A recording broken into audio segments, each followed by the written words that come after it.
I remember the first time I saw Claire. It wasn't one of those cinematic moments where time slows down and music swells. It was simpler than that. Just a glance across a crowded cafe, her head bent over a book, her fingers absent-mindedly, stirring a cup of coffee that had long gone cold. I don't even know what made me walk over. Maybe it was the way she looked so absorbed in whatever she was reading. Or maybe it was the faint, almost imperceptible sigh she let out, like the weight of the world was pressing against her ribs. Either way, I found myself standing in front of her, clearing my throat. "What's the book?" I asked. She looked up, startled, and then smiled, a slow, knowing smile that made me feel like she'd been expecting me all along. "Something about lost things," she said, flipping the cover closed. "Maybe I just like things that need to be found." That was Claire.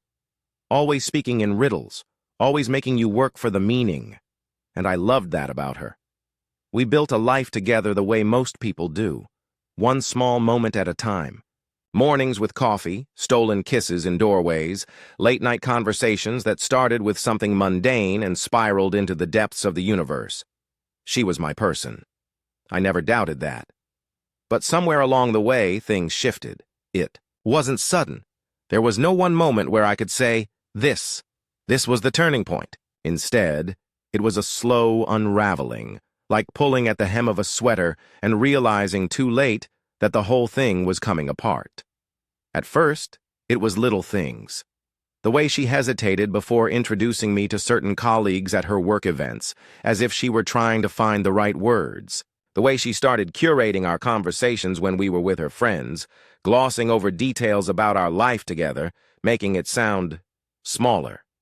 Then came the comment. We were at dinner with a few of her co-workers, and someone had made a joke about marriage. Claire laughed, too hard, and then, with a casualness that made my stomach twist, she said, "Oh, you know how it is. After a while, it's like living with a roommate." A few people chuckled. I forced a smile, but something inside me froze.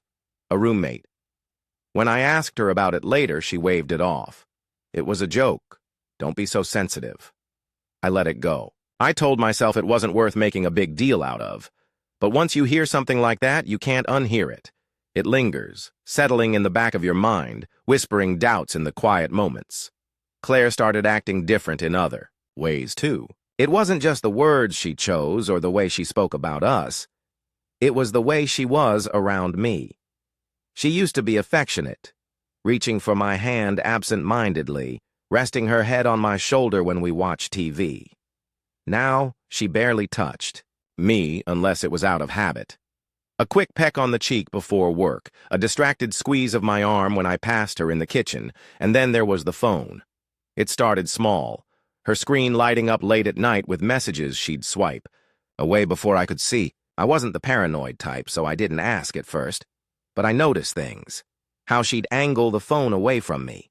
How she suddenly started taking calls in the other room, her voice just low enough that I couldn't make out the words. One night, as I turned over in bed, I saw her lying beside me, staring at the glowing screen.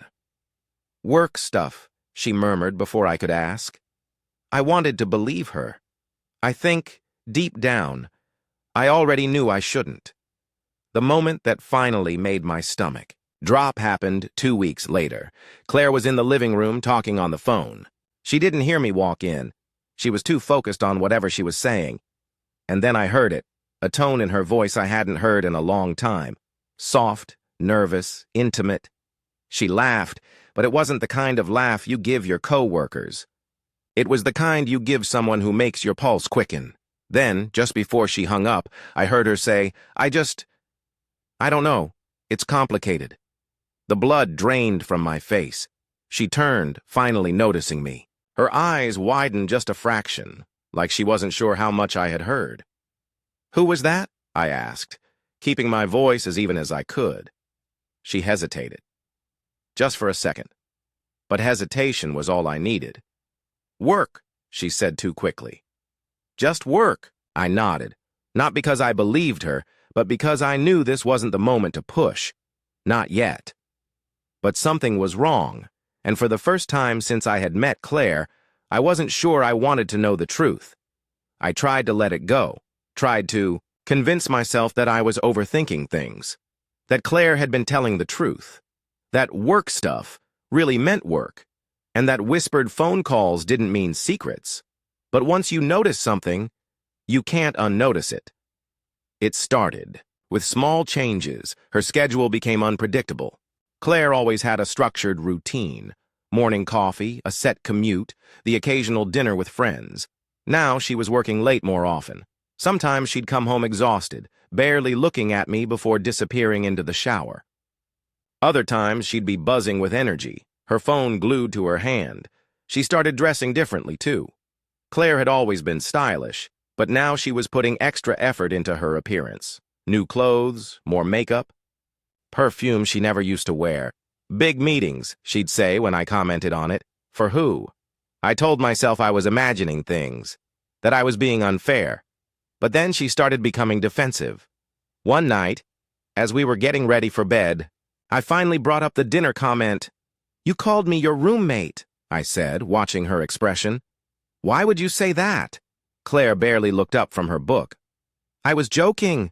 It was nothing." "Yeah, but it didn't sound like nothing." She sighed, shutting the book with a little too much force. "You're reading into things again." "Am I?" She turned to me, her face unreadable. "Do you want me to apologize?" "Fine. I'm sorry." "Happy?" I wanted to push, to ask her why it felt like she was slowly pulling away from me. But something in the way she was looking at me told me she wouldn't give me a real answer. Then came the first real lie. Claire told me she was going out for a girls' night. "Where?" I asked casually. "Just a new wine bar downtown." I offered to drop her off, but she quickly declined. "No need," she said. "It's just a low-key thing." Something about the way she said it felt off. So later that night when she sent a text saying, "Heading home, love you," I had a bad feeling. And then I saw a social media post. One of her friends had tagged her at a different bar on the other side of the city. No girls' night. No wine bar, just Claire in a dimly lit lounge, sitting way too close to someone I didn't recognize. When she got home, I was waiting. "How was the wine bar?" I asked. Keeping my voice steady, she hesitated. "It was nice." "You sure?" "Because you weren't there." Her face barely flickered, just a microsecond of surprise before she shifted gears. "What are you talking about?" I held up my phone, showing her the post. There it was, clear as day. Claire exhaled sharply. "God, are you stalking my social media now?" "That's not an answer." She rolled her eyes. "It was a last-minute change. We decided to check out a different place." "What's the big deal?" "The big deal is that you lied," she scoffed. "You're overreacting. It wasn't a lie. It was just a change of plans." But it was a lie, and now I couldn't ignore the pattern forming in front of me. The gaslighting started soon after. I brought it up again the next day. "You lied about where you were," I said. Claire laughed, shaking her head. "You're being paranoid." "I just want to understand why you couldn't tell me the truth." "I did. I just didn't think I needed to give you a minute-by-minute rundown of my night." "Claire, it wasn't just that. You're making things up." She cut in. Her voice was sharp now, her posture rigid. "Jesus, is this what our marriage has turned into? You interrogating me over a night out with friends?" She was making me feel crazy, like I was the one in the wrong. Like I was imagining things. Maybe she was right. Maybe I was overreacting. But then something happened that shattered every doubt I had left. The turning point. Claire's phone buzzed, late one night. I was already in bed, my body heavy with exhaustion, but the sound made my eyes flicker open. She was in the bathroom, the door slightly ajar. I could hear the soft hum of her voice as she whispered. Then silence. A minute later, she walked out, her phone still in her hand. When she saw me watching, she startled, just for a second. "Who was that?" I asked. "No one," she said too, quickly. "Just work." But I saw it. The screen. A message from a number with no name, just a number. Her fingers moved fast, swiping the notification away. Something inside me cracked. I didn't say anything. Didn't accuse. Didn't push. I just waited. Waited until she finally fell asleep, and then, with my heart hammering in my chest, I reached for her phone and copied the number. I didn't call it. Not yet. But I knew. This was the beginning of the end. I didn't call the number. Not right away. I sat with it for a while, staring at those unfamiliar digits, feeling my stomach twist every time I thought about what I might find. Because once you start looking for the truth, you can't stop. Claire's behavior only got worse. Her late nights at work became more frequent. Some nights, she wouldn't even bother coming home until after midnight, mumbling some excuse about deadlines and client meetings. I stopped believing her. Instead, I started watching, not in an obsessive way, not in a way I was proud of, but I started paying attention to her schedule, to the patterns in her lies. I noticed how she was always on edge when she came home, how she would check her reflection in the mirror the second she walked through the door, running a hand through her hair like she was making sure she still looked presentable, and the perfume.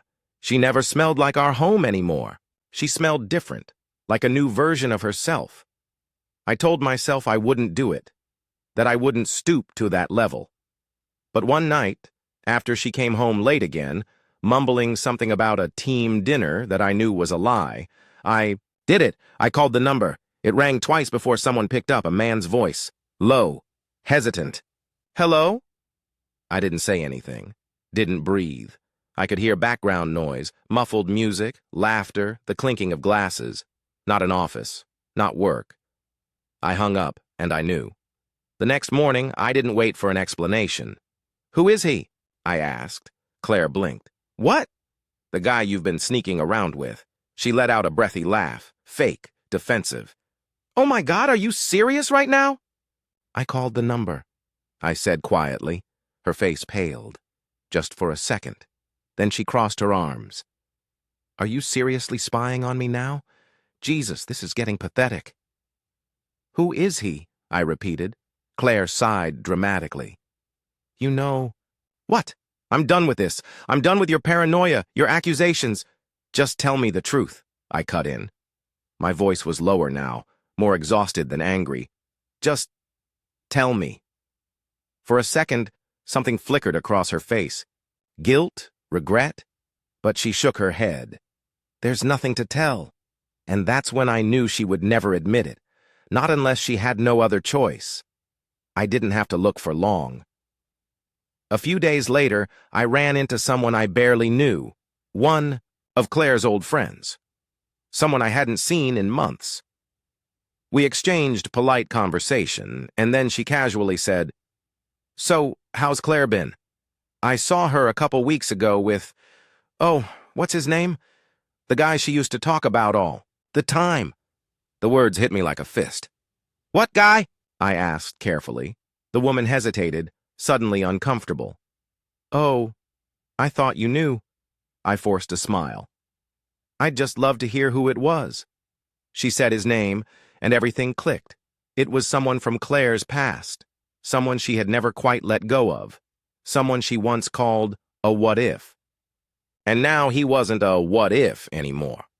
The last confrontation. That night, I waited for her. When she came home, I was sitting at the kitchen table, staring at my hands. Hey, she said cautiously.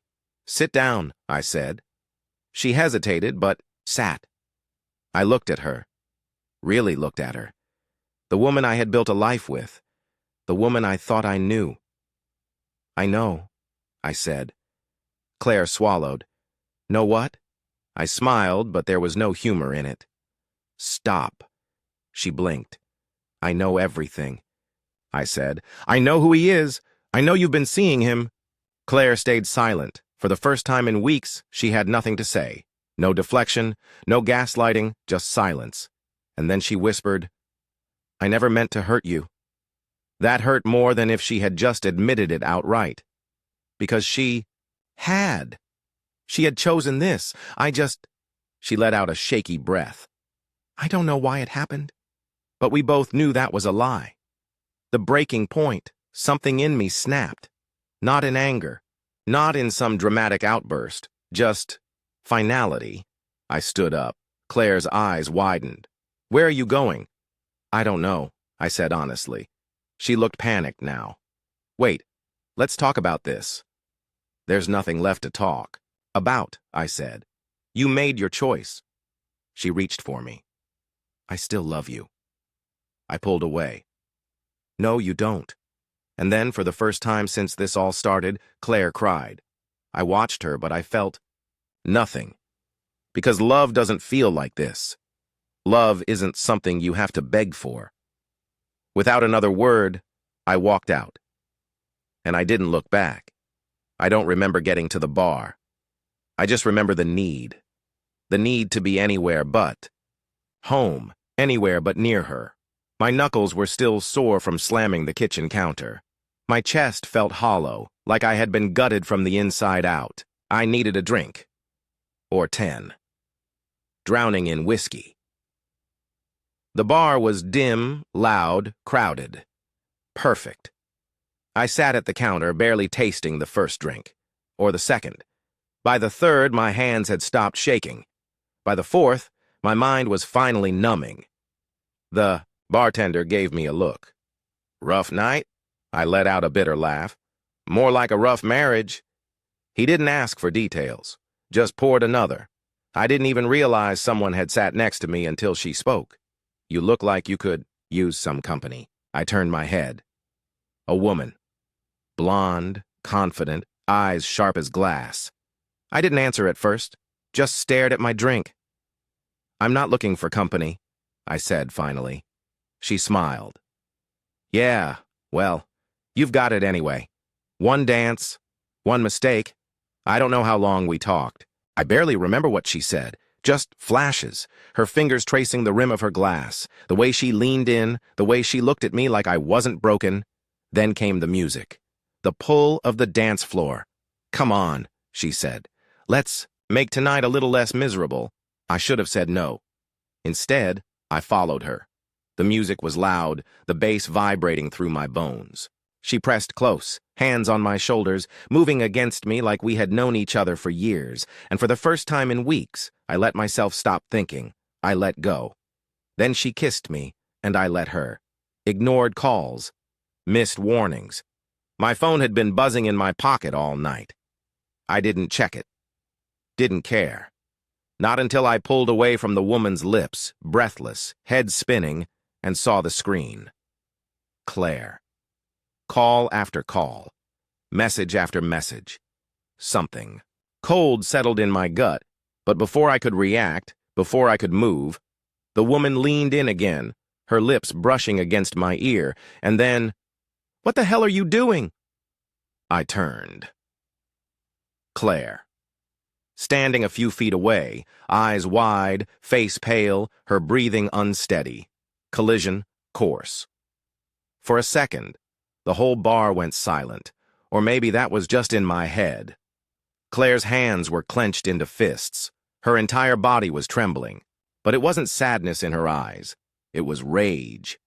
I had never seen her like this before. She marched up, grabbing the blonde woman's arm. "Get your hands off my husband!" The woman yanked away, laughing. "Your husband? Funny. He didn't mention you." Claire turned to me. "Are you serious? This is what you do? You catch me in a mistake and decide to throw everything away?" I tilted my head, still tipsy, still detached. "You mean like you did?" That hit her like a slap. Her voice cracked. "You don't get to do this. You don't get to—" "Oh, but you do," I cut in, laughing darkly. "You get to lie. You get to sneak around. And I'm just supposed to be the good husband, right? The trusting idiot who stays home while you—" "I was gonna fix it," she shouted. I didn't want to lose you." "Then maybe," I said, stepping closer, voice low, "you shouldn't have betrayed me first." Her breath hitched. She stared at me like she didn't recognize the man in front of her, and maybe she didn't. Because I didn't recognize myself either. Claire's face hardened. Then, with a slow, deliberate movement, she pulled out her phone. Started. Recording? "Oh, this is good," she muttered. "Really good," I scoffed. "What the hell are you doing?" She lifted the phone higher. "You wanted revenge? Congratulations. You just gave me exactly what I need." A cold realization settled over me. Claire had just caught me, on camera, kissing another woman, and she wasn't just angry anymore. She was calculating. "Have fun explaining this in court," she whispered, and then she walked out, leaving me, standing in the middle of that bar, drunk, dizzy, and suddenly, completely sober. The fallout a week later, I got the papers, divorce. Not just divorce, a legal disaster, because Claire had the video, and according to our prenup, infidelity meant I lost everything, even though she had cheated first, even though I had proof. None of it mattered now, because, in the end, the only thing that mattered was the evidence, and I had given her exactly what she needed. I had played myself, and now I had nothing left. The apartment felt different without her. Claire had always filled the space, even in silence. Now it was just empty. Her things were gone. No forgotten earrings on the nightstand. No half-empty coffee mugs on the counter. No scent of her perfume lingering in the air. Just me, and an unbearable quiet. A few days before the divorce was finalized, we met one last time. A lawyer's office. Cold. Sterile. Nothing like the place where we had built a life together. Claire looked different. Not broken, not victorious, just tired. She studied me for a moment before saying, "I don't know what happened to you."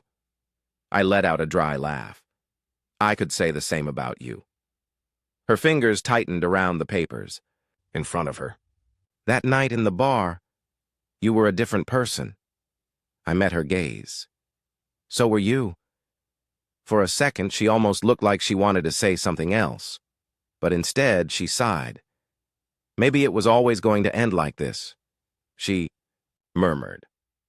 I didn't answer. Because what was the point? The damage was done. We were done. That night, I sat alone in the apartment that no longer felt like mine. I stared at the divorce papers, at the signature that made it official, the end of everything. I had thought getting closure would feel like relief, but instead it just felt hollow. And maybe, I realized, I would never really know what all of this had meant. Maybe Claire had loved me. Maybe she hadn't. Maybe she had been lost. Maybe I had. Maybe we had both been searching for something neither of us could give. I leaned back in my chair, exhaled slowly, and thought, some stories don't end with a bang, some just fade into nothing, and then silence.